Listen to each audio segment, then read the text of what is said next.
जय श्री राम दोस्तों।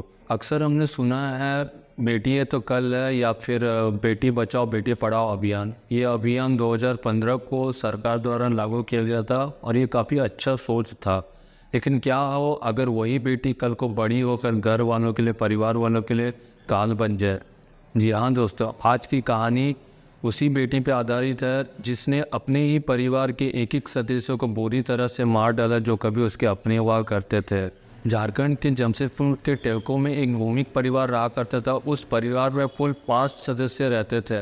घर का मुखिया शुभेंदु भौमिक जो कि टेलको कंपनी में एम्प्लॉय थे, उनकी पत्नी हाउसवाइफ थी, उनका एक 14 साल का बेटा जो कि स्कूल में पढ़ता था और उनकी बड़ी बेटी चैताली जो कॉलेज में, और घर में एक नानी रहा करती थी। कुछ कहने को तो यह परिवार भी एक हंसता खेलता आम परिवार था, लेकिन 29 जनवरी 1999 को ऐसा क्या हुआ जिसे सुनकर लोगों का दिल दहल उठा। सुबह का दिन था, पिता हर रोज की तरह नाश्ता कर काम की तरफ निकल गए। चैताली का छोटा भाई भी खेलने के लिए बाहर चला गया।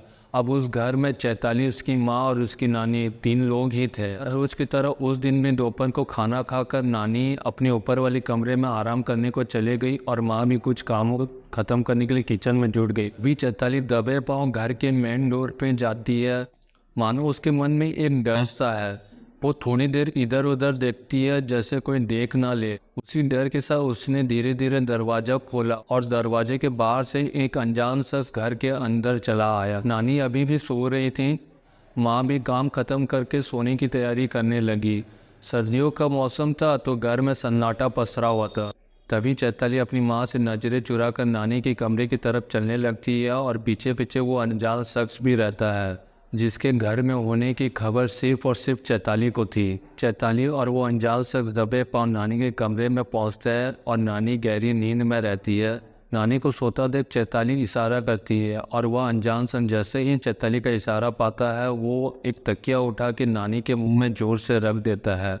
तभी नानी को सांस ना आने के कारण वो अपना पैर बेड पे बहुत जोर जोर से मारती है, लेकिन बेरहमों को जरा सा भी रहम नहीं आया।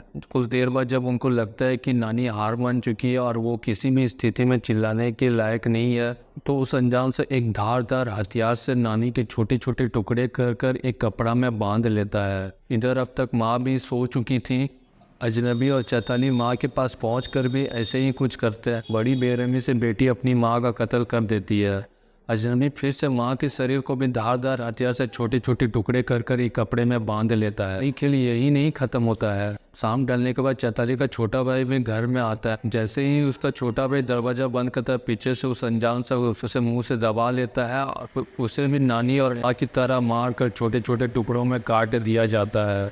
घर में अब तक 3 खून हो चुके थे और खूनी कोई और नहीं बल्कि घर की बेटी चैताली थी। रात होने को आई तो पिता भी काम से घर लौट आया, लेकिन आज उन्हें ये घर कुछ अलग ही महसूस हो रहा था। वहाँ एक अजीब सा सन्नाटा था। इतनी देर में वे कुछ समझ पाते उनके साथ भी वही हुआ जो घर के 3 सदस्यों के साथ हो चुका था। चैताली और वो अजनबी मिलकर उन 4 लाशों के टुकड़ों को घर के पीछे वाले शौचालय की टंकी में डाल दिया और साथ ही उस ढक्कन को कोई खोल ना पाए, इसलिए अजनबी ने उस ढक्कन को सीमेंट से सील कर दिया। इसके बाद अजनबी घर से चला जाता है और चैताली अकेले रहती है। लेकिन अब तक वह इस तरह की कट्टर हो चुकी थी कि 4 लाशों के बीच रहकर भी उसे डर नहीं लग रहा था। जब पड़ोसियों ने चैताली से पूछा कि उसके माँ बाप, भाई और नानी कहाँ गए, तो चैताली ने यहाँ कहकर टाल दिया कि वो कोई रिश्तेदार के शादी के यहाँ गए हैं। दिन बाद चैताली भी उस घर में ताला लगाकर वहाँ से चली जाती है। घटना को 6 महीना हो गया रहता है, लेकिन पड़ोसियों को अब तक कुछ खबर नहीं रहता है। कई बार लोगों के मन में बहुत सारे सवाल भी है, लेकिन वो उसका जवाब देने के लिए उस घर में कोई नहीं था। आखिर कौन तो वो अजनबी शख्स जितने इतनी बेरहमी से उन 4 लाशों के टुकड़े किए। आखिर ऐसा क्या हुआ था कि चैताली ने इस दरिंदगी की हदें पार कर दी थी, अपने ही माँ बाप, भाई और नानी को बेरहमी से मौत के घाट उतार दिया था। इन बातों का खुलासा तब हुआ जब 6 महीने लगातार घर में फ़ोन लगाने के बाद चैताली के मामा अपनी बहन से मिलने घर पहुंचते हैं। घर पर अभी भी ताला लगा हुआ था। जब पड़ोसी ने चैताली के मामा को पूरी मामले की जानकारी दी तो कुछ देर के लिए वो भी चौंक गए थे। मामा का कहना था कि किसी रिश्तेदार में कोई शादी नहीं थी। इसके बाद उन्होंने घटना की जानकारी वहीं की लोकल पुलिस को दी, जिसके बाद पुलिस ने भी घर के लोगों की तलाश के लिए छानबीन शुरू कर दी। घर में लगे ताले को भी तोड़ा गया। चैताली के मामा भी पुलिस के साथ घर में आया और उनकी नज़र वो सीमेंटेड टंकी पे पड़ी मामा ने जब टंकी को करीब से देखा तो उन्हें एक संदेह हुआ। वह सीमेंट अभी तक पूरी तरह से सूखा नहीं था और आखिर इसे सीमेंट से सील क्यों किया गया है। संदेह लगने पर टंकी के ढक्कन को तोड़ा गया, जिसके बाद लोगों ने जो देखा शायद ही वो उसे कभी भूल पाएंगे। टंकी के अंदर से मानव शरीर के अंग पाए गए थे, जिनकी जांच की गई तो पता चला कि वो अंग उन्हीं घर के 4 सदस्यों के थे। इधर पड़ोसियों ने जैसा बताया कि आखिर में घर के अंदर चैताली ही थी, तो शक की सुई अब चैताली की तरफ इशारा कर रही थी। फिर क्या था, पुलिस बिना देर के चैताली की छानबीन में जुट गई। लंबे समय तक पुलिस ने चैताली की छानबीन की, लेकिन कुछ हाथ ना मिला। इसके कुछ समय बाद खुद चैताली ही पुलिस को सरेंडर कर देती है और उसके साथ वह अजनबी भी था। पूछताछ करने के दौरान चैताली ने ही खुद कबूल किया कि उसने ही अपने माँ बाप, भाई और नानी की हत्या की है। उसने उस हत्या का कारण लव मैरिज बताया और कुछ नहीं। चैताली का कहना था कि वह रिजवान नाम के एक लड़के से प्रेम करती थी। रिजवान एक क्रिकेटर था जो चैताली के कॉलेज के सामने वाले स्टेडियम में प्रैक्टिस करने को आया करता था।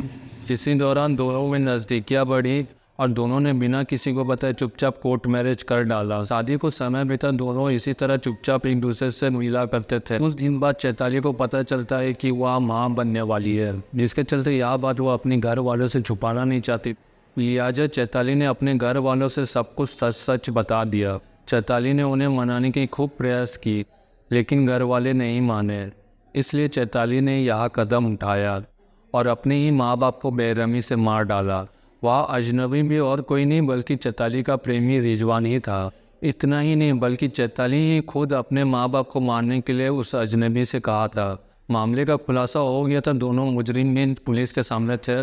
दोनों को निचली अदालत में पेश किया जाता है, जहां उनके केस को रेयर ऑफ द रेयरेस्ट की लिस्ट में गिना जाता है और उन दोनों को फांसी की सज़ा सुनाई जाती है। इसके बाद चैताली और रिजवान निचली अदालत के खिलाफ हाई कोर्ट में अर्जी डालते हैं, जहां हाई कोर्ट निचली अदालत के फैसले को खारिज करते हुए दोनों को उम्र कैद की सज़ा सुनाती है। उसके बाद वो दोनों इस फैसले के खिलाफ सुप्रीम कोर्ट में भी जाते हैं। सुप्रीम कोर्ट हाई कोर्ट के फैसले को बरकरार रखते हुए दोनों को उम्र कैद की सज़ा सुनाती है। वहीं चैताली जेल में एक बच्चे को जन्म देती है। कुछ सालों तक माँ के पास रहने के बाद उस बच्चे को उन्हीं के रिश्तेदारों ने गोद ले लिया। आज इस केस को 24 साल हो चुके हैं। वह बच्चा बालिग हो चुका है, लेकिन वो अभी कहाँ है इसका कोई पता नहीं।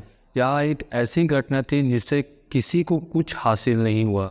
ना तो चैताली अपने माँ बाप की हो सकी, ना ही उसे रिजवान मिल सका और ना ही वह एक अच्छी माँ बन पाई। आखिर ये कैसा प्यार था जिसकी वजह से एक बच्चा अपने माँ बाप के प्यार से दूर हो गया, एक उभरते हुए क्रिकेटर का करियर बर्बाद हो गया, एक बेटी अपने ही परिवार को ख़त्म कर दी। सोचने वाली बात ही दोस्तों।